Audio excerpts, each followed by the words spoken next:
काय ढिलग्या खुले ढकल चांगल्या टिकीला काय ढिलग्या खुले हळू बोल मुलगी ओरडते काय ओरडायचं नाही ओरडत त्याच्यात आम्हीच मरतो अरे पण तुझं करते त्याच्यात ढिल माणूसच मारता काय कारण कोणी ना ठप काय करू कोणी कोणती बाई माणसांना समजा ढिल माणसांनी तुमची कळ आली आणि बाई माणूस जरी दोषी असतात तरी मारतात पण ढिल माणसा पण मारतात तुमच्याकडे या अरे कोणती ओरडली आम्ही धपका अरे पण मला सांग तू तुझं कर्तव्य पूर्ण केलंस ना कर्तव्य हो पहिल्यापासून अरे तसं नव्हे अरे प्रत्येक दिनी तू गावात जाऊन लहरात करून गुरुदेवाला लागणारे सवाखंडी चणे घेऊन येतोस सवाखंडी हात आता माझं सत्याला झालं अरे असं काय बोलतोय त्याचा मागचा योग प्रश्न पडतात काय झालं लोखंडाचे चणे पचायचं कसे आणि काय मागाची ती भाजी खाली ती आमचा पटणारा वाटाणे आमच्या गुरुकुल चणे लोखंडाचे पचतात अरे ते गुरुदेवाला काम नाही असं गुरुदेव आणते तरी हरकत ना या एक दिवस खाऊन बघतो ऐकलं अरे चार लोखंडाचे चणे खाल्लं अरे हे कुणाचं काम नाही आणि 8 दिवस जागं धरलं अरे पण लोखंडाचे चणे आहेत कुठे आणि लोखंडाचे हरकत नाही मग काय दास हरभरे घेऊन रोज अरे हे कसं इतक्या काय आधी जिल्ह्याला तू बोला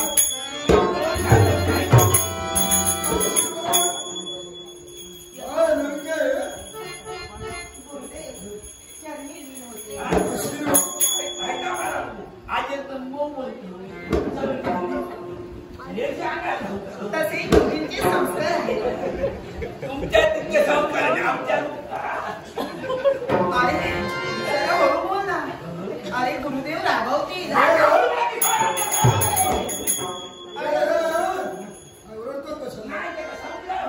म्हणजे तिला मी ऐकू येत नाही ती काय ऐकायला येता पण ऐकायला घेणार आश्रमात आहे अरे आश्रमात कसं शांततेचा भंग होता याच्यासाठी मोठ्यानं बोलायचं त्याचा काय झाला मोठ्यांनी तिथे बोलतो माझो आजो आणि आजी जेव्हा म्हातारी होती ना ते ऐकायचा कमी झाला शिशूची माका सवय झाली आज अरे अरे गुरुदेव समोर असं बोलतात का कळत नाही तुला आपले मरणा काय होती त्यांच्याबद्दल पोचली कधी ही तुझी सवय तुझ्या घरी आश्रमाचे नियम मोडायचे नाही क्षमा असावी दादाच्या वतीनं मी आपली माफी मागते क्षमा कोण काय क्षमा कोण अरे काय म्हणावं तुला एवढे दिवस या आश्रमात तुला काहीच कळत नाही जवळ ये जरा काय विचारतो तिला क्षमा कोण तुला धक्के खाऊन निर्माण करतोय धक्के खाल्ला गुरुदेव शांत व्हा मी तुला मारला याला कारण आहे तू तिला काय विचारलं क्षमा कोण ही अरे हे तू विचारलंस ना म्हणजे काय झाला तो तुझा नाही दया क्षमा शांती दया क्षमा अरे. शांती स्वस्त हो अरे हे काय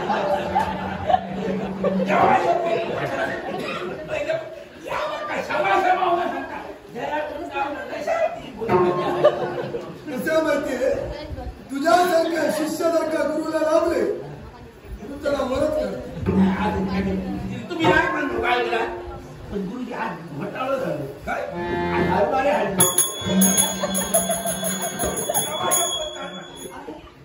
अरे काय बोलतोस म्हणजे तू लोखंडाचे चणे आणले नाही वाटाणे करायचो अजून मला अरे मी गुरुजींबद्दल बोलते त्यांना सवाखंडी चणे हवे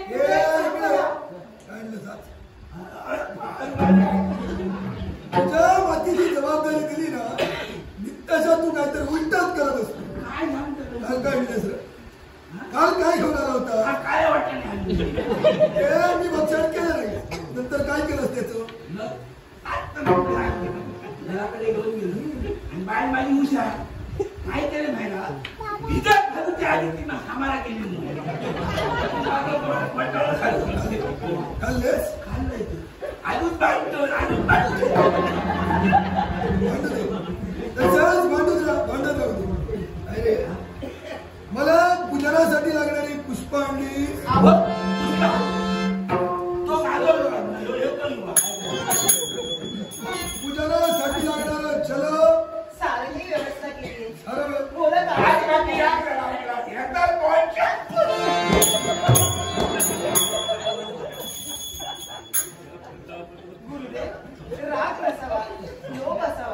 चिंता करू नको. दादा अजूनही लग्न आहे. कारण हा. तू माझी शिष्या जरी असलीस ना, माझे सगळे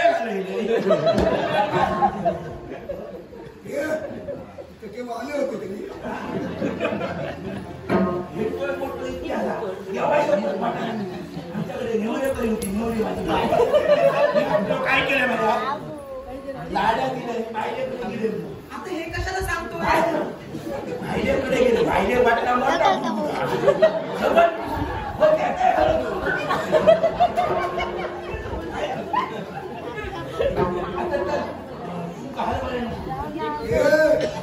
मला प्रतिदिनी सव्वा खंडी लोखंडाच्या चढाच लागतात. हे सुद्धा होतं जसे काल घरी गेले हे सुद्धा तुझ्या घरी गेले. आणि माझ्यासाठी सव्वा खंडी लोखंडाच्या चढाच घेऊन आता या घरात ऐकला. काल मी आणलेले वाट्याने ते घरात गेले. आज आणलं हे घरात जाते. उद्या काहीतरी डाळबिळी हळू होती. हे गोष्ट लक्षात ठेव. उद्या जर वेगळं काहीतरी आलं की तुला इथंच अहो याची प्रचिती घ्या. याला विचारा काल काय काय शिकवलं होतं ते.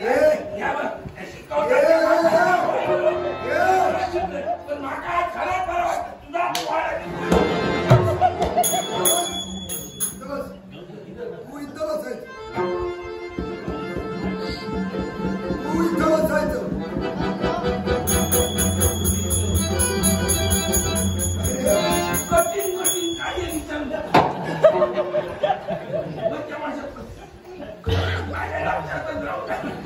काल काय शिकलं? गुरुजी मी सांगते. डोक्यावरती माणसांना नका बघू.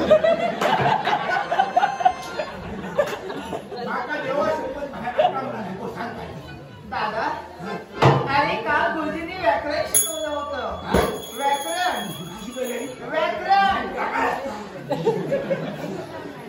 व्याकरण विकरण माका काय करा का लांब लांब काय सांगा.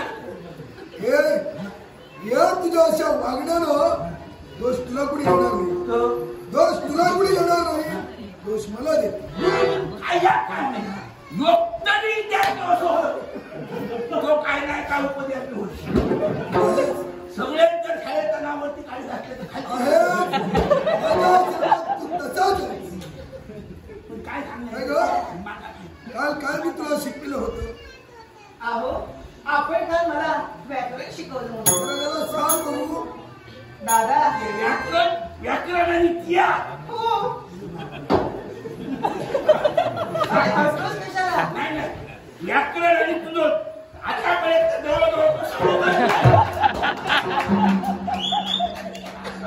अरे दादा अरे गुरुजींनी आपल्याला शिकवलं होतं. हत्ती गेला काय राहिलं? हत्ती गेला शेपूट राहिली. हत्ती घेऊन शेपूट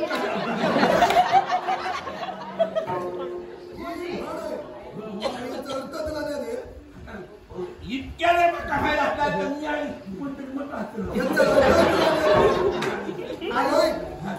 एखादं कार्य करत असताना बरंचसं कार्य उरकलं आणि काहीसं कार्य शिल्लक राहील या म्हणीचा वापर करतात. मग दादा सांग. अरे काय झालं तुझं? मी इतक्या बरा वाटण्या कसा बरंच गेलो अजून शेपूट राहू.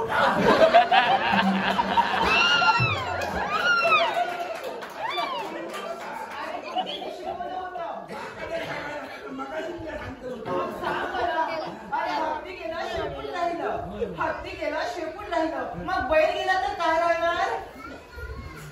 कुठे जातोय?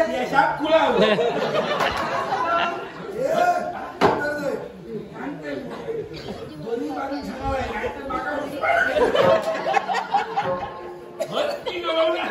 हत्ती गेला शेपूट राहिलं आणि बैल गेल्यानंतर शेपूटच राहतं.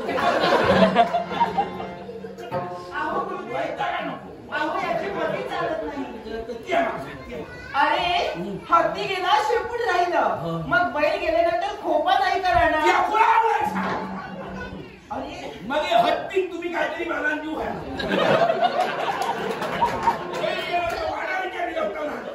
हत्ती तिच्या काळाला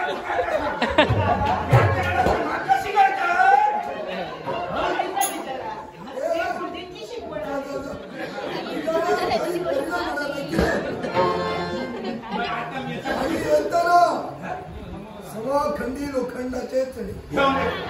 याच्याशिवाय काय काय करू? माझ्या शेवटच आता तुमच्याशी गाठ बांधलंय तू आता काय बांधलंय त्याचा काय पर्याय मोकळेला काय अरे इकडे ये. जे कोण लोहार दादा आमच्या गुरुदेवतेंना लोखंडाचे सव्वाखंडी चढे देतात ना त्यांच्याकडे असा तडक निघून जा आणि सव्वाखंडी लोखंडाचे चढे हट्टी नाही का कारण का म्हणून ते बारीक बारीक करताना माकाय घर करू शकतात आणि ते बारीक करून जायचं पुन्हा तिच्या तिथं ट्रेनला लागली. अरे पण गुरुदेव तर रागवतील जा लवकर. त्याला ठिकाणी काढून जायचं आणि लवकर ये.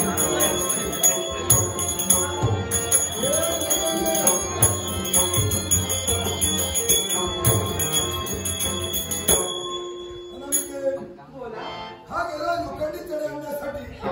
पण तत्पूर्वी माझा कार्य काय असेल? शिवाचं पूजन करणं. मी शिवाच्या पूजनासाठी चाललो तोपर्यंत